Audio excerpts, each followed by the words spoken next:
Siddaramaiah will be the Chief Minister of Karnataka. D.K. Shivakumar will be the only one Deputy CM of Karnataka. He will continue as a PCC President till the Parliament election is over.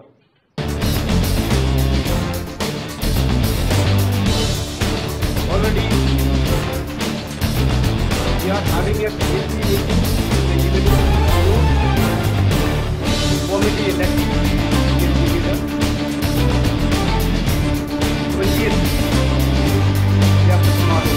नमस्कार मित्रों, कर्नाटक में CM का सवाल इतना उलझा हुआ क्यों है? कांग्रेस सीएम को चुनने के लिए इतनी फंसी हुई क्यों दिखाई दे रही है? इस वीडियो में हम समझेंगे कि कांग्रेस के लिए कर्नाटक में सीएम का चुनाव इतना मुश्किल क्यों है। अगर हम कर्नाटक की राजनीति को समझें, कर्नाटक के पूरे बैकग्राउंड को समझें, तो हम समझ पाएंगे कि कांग्रेस की ये उलझन किस लिए है और कांग्रेस के लिए कर्नाटक में जीत क्या मायने रखती है।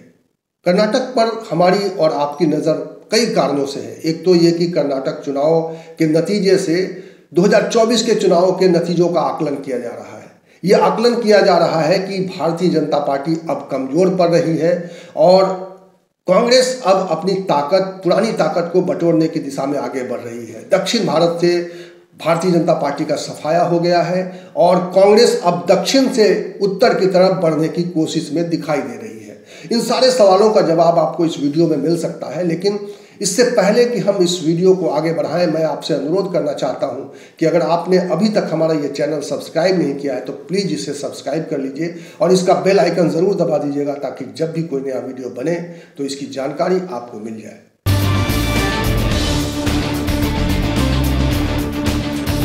आइए शुरू करते हैं कि कर्नाटक में भारतीय जनता पार्टी की सरकार जाने के बाद कांग्रेस के लिए वहां मुख्यमंत्री के चुनाव इतना मुश्किल क्यों बना हुआ था और क्या कांग्रेस ने नए मुख्यमंत्री का चुनाव कर लिया है। अभी तक अनाउंसमेंट नहीं हुआ है और जब तक फॉर्मली अनाउंसमेंट नहीं हो जाता है वहां को लेकर कोई निश्चित बात नहीं कही जा सकती है, क्योंकि ये कांग्रेस के लिए आप कह सकते हैं कि ये जीवन मरण का सवाल है। कांग्रेस को लंबे समय बाद एक बड़ी कामयाबी मिली है दक्षिण भारत में, क्योंकि दक्षिण भारत में राहुल गांधी ने दक्षिण भारत से उत्तर की तरफ यात्रा शुरू की थी, तो उनको एक सर्टिफिकेट इस बात का भी मिल रहा है इस चुनाव के नतीजे से कि अब राहुल का वो दौर लौट सकता है। राहुल के नेतृत्व में जो एक विश्वास चाहिए था वो विश्वास दक्षिण ने जताया है। कर्नाटक चुनाव का एक संदेश ये भी है और इसीलिए कर्नाटक चुनाव के नतीजे को कांग्रेस बहुत ही गंभीरता से ले रही है। हम इस बात की चर्चा भी यहाँ करना चाहेंगे कि कर्नाटक में 1956 में कर्नाटक बनने के बाद वहाँ जो राजनीतिक परिस्थितियाँ रही हैं उसमें चाहे किसी की भी सरकार रही हो, कांग्रेस की रही हो, भारतीय जनता पार्टी की रही हो, स्थिरता एक बहुत बड़ा वहाँ पर संकट रहा है। सरकारें स्थिर नहीं रही हैं और कई बार राजनीतिक अस्थिरता की वजह से वहाँ पर सरकारें बदलती रही हैं। एक ही पार्टी की कई बार अलग अलग नेतृत्व में सरकारें वहाँ बनी। वो भारतीय जनता पार्टी के समय में भी हुआ, वो कांग्रेस के कार्यकाल में भी हुआ। लेकिन अगर हम देखें तो सिद्धारमैया के नेतृत्व में इससे पहले वाली जो सरकार थी, 2013 वाली जो सरकार थी कांग्रेस की, उसने 5 साल तक वहाँ शासन किया और सिर्फ एक ही मुख्यमंत्री प्रदेश में बना रहा। और यह सिद्धारमैया का सबसे बड़ा क्रेडिट है, जिसकी वजह से सिद्धारमैया और वहाँ इस वक्त जो अध्यक्ष हैं D.K. शिवकुमार, उनके बीच में ये पेच फंसा हुआ था।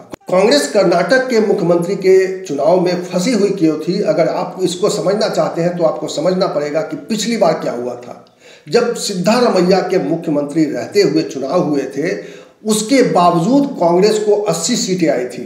हालांकि किसी भी पार्टी को पूर्ण बहुमत नहीं आया था, 80 सीटें कांग्रेस की आई थी। ये बड़ा मायने रखता है क्योंकि 5 साल सरकार चलाने के बाद कांग्रेस को 224 सीटों वाली विधानसभा में, जिसमें 2 सीटों पर चुनाव रुक गए थे, 2 सीटों पर चुनाव नहीं हो पाए थे क्योंकि वहाँ एक कैंडिडेट की मृत्यु हो गई थी। इसके बाद वहाँ पे 224 नहीं 222 सीटों पर चुनाव हुए थे और 222 सीटों में से 80 सीटों पर कांग्रेस की विजय हुई थी। ये बड़ा मायने रखता है। मैं 2018 के चुनाव के नतीजों की ओर आपको थोड़ा ले जाना चाहता हूं, और वो इसलिए क्योंकि वो बताता है कि किस तरह से वहाँ पे कांग्रेस की स्थिति रही है।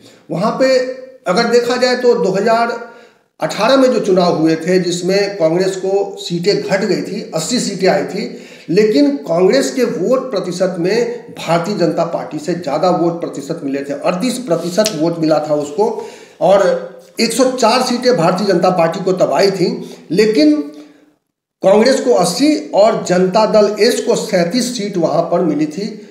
आपको एक चीज और समझना होगा कि कर्नाटक में हमेशा से 3 शक्तियां रही हैं, 3 राजनीतिक शक्तियों के बीच में वहां पर उल्टा पलटी होती रही है। ये जो जेडीएस है, जो देवगौड़ा की पार्टी है, जो देश के प्रधानमंत्री रहे, उनके बेटे इस वक्त वहाँ के मुखिया हैं, और जेडीएस जो है वो तीसरी धारा है जो कहीं ना कहीं चुनाव पर असर डालती रही है। और 2023 के चुनाव में ये पहली बार हो रहा है जब जेडीएस को एक करारा झटका लगा है, और वो झटका कांग्रेस ने दिया है। और वो झटका आपको मालूम है, वो झटका इसलिए मिला है कि कांग्रेस ने मुसलमानों को अपनी ओर आकर्षित करने के लिए, मुसलमानों का वोट नहीं बटे, मुस्लिम वोटर एक साथ वोट करें, इसके लिए उन्होंने अनाउंस किया कि जो बजरंग दल है उस पर पाबंदी लगाई जाएगी। और कांग्रेस का वो जो दाव था वो पूरी तरह से कामयाब रहा।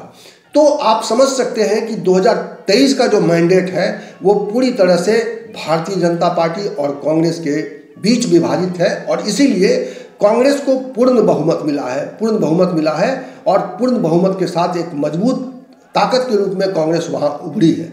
और कांग्रेस इस ताकत को खोना नहीं चाहती है। जैसा मैंने पहले बताया कि कांग्रेस में सरकार का लगातार चलते रहना, किसी तरह की समस्या नहीं होना, ये बहुत मायने रखता है। अगर पिछली सरकारों की तरह, जिसमें कई बार एक ही पार्टी के अलग अलग लोग नेतृत्व करके जो है सरकार चलाते रहे, और कैसी परिस्थिति नेतृत्व के सामने, पार्टी नेतृत्व के सामने पैदा हो गई थी कि वो लगातार मुख्यमंत्री बदलते रहे, और किसी तरह से 5 साल पूरे हुए और कई बार 5 साल पूरे नहीं कर पाई कोई भी पार्टी, और बीच में राष्ट्रपति शासन लागू करना पड़ा।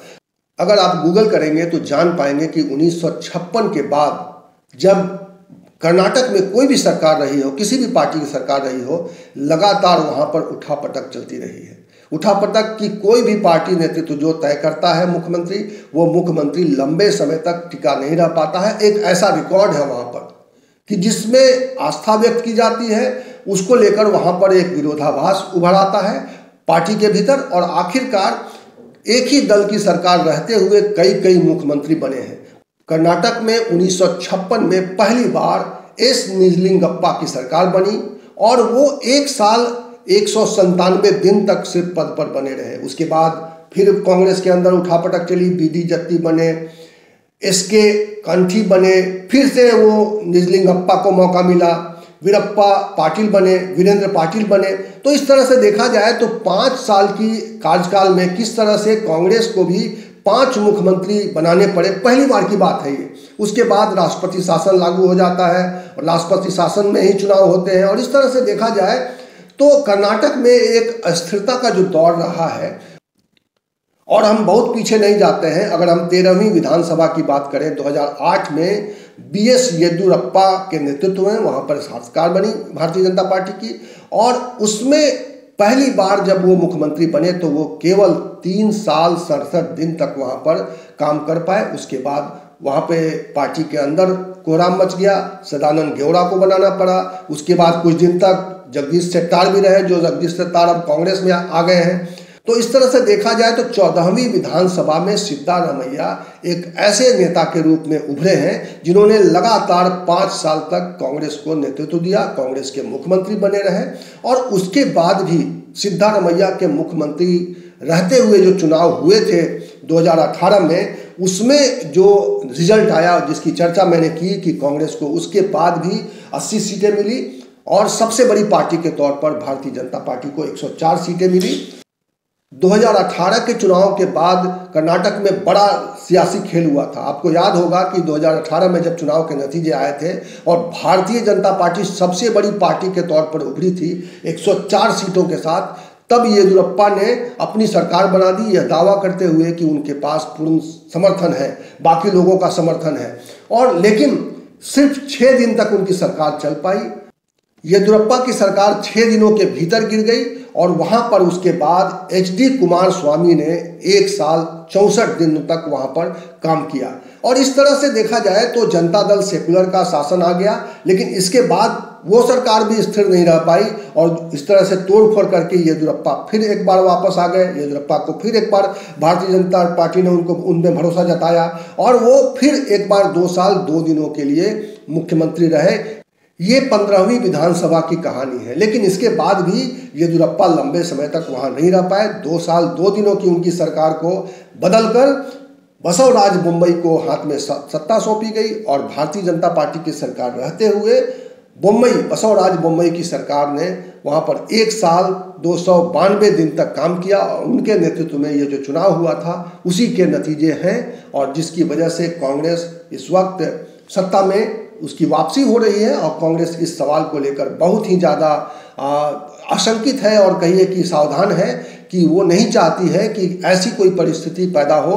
कांग्रेस को जो मौका मिला है वहाँ पर कुछ ऐसा किया जाए, ऐसी स्थिर सरकार दी जाए जिसकी वजह से कांग्रेस के ऊपर जो ये तोहमत ना आए कि कांग्रेस जो सरकार वहाँ पर कर्नाटक में जिसने सरकार बनाई है उसमें किसी तरह की दिक्कत आई। कांग्रेस की सावधानी इसलिए भी है क्योंकि अगर कर्नाटक में कुछ होता है, कर्नाटक में किसी तरह की स्थिरता सामने आती है और ख़ास तौर पे 2024 के चुनाव से पहले किसी तरह की स्थिरता सामने आती है, किसी तरह का अंतर्विरोध, किसी तरह का आपसी टकराव सामने आता है तो इसका असर 2024 के चुनाव में निश्चित रूप से पड़ेगा और इसीलिए कांग्रेस बहुत ही सावधान है और बहुत ही सावधानी से फैसले कर रही है और इसीलिए कांग्रेस को देर लग रहा है। लेकिन कांग्रेस ये दिखाना चाहती है कि हम देर आएंगे लेकिन दुरुस्त आएंगे और देश को एक मैसेज देने की कोशिश कांग्रेस की ओर से की जा रही है कि कर्नाटक चुनाव के बाद वो अब पीछे मुड़कर नहीं देखने वाली है। 2024 में वो भारतीय जनता पार्टी का डटकर मुकाबला करेगी। विपक्षी एकता की बात भी है। कर्नाटका में जो स्थिति बनेगी कांग्रेस की उससे भी कई सारे सवाल जुड़े हुए हैं और इसीलिए इन सवालों को लेकर कांग्रेस का सावधान होना बहुत ही वाजिब माना जा रहा है और ये माना जा रहा है कि कांग्रेस अपने इस मैंडेट को लेकर काफ़ी गंभीर है। इस वीडियो में इतना ही। इसी तरह की चर्चा के साथ, इसी तरह के विमर्श के साथ और इसी तरह के सवाल के साथ मैं आपको मिलूंगा अगले वीडियो में। तब तक के लिए नमस्कार।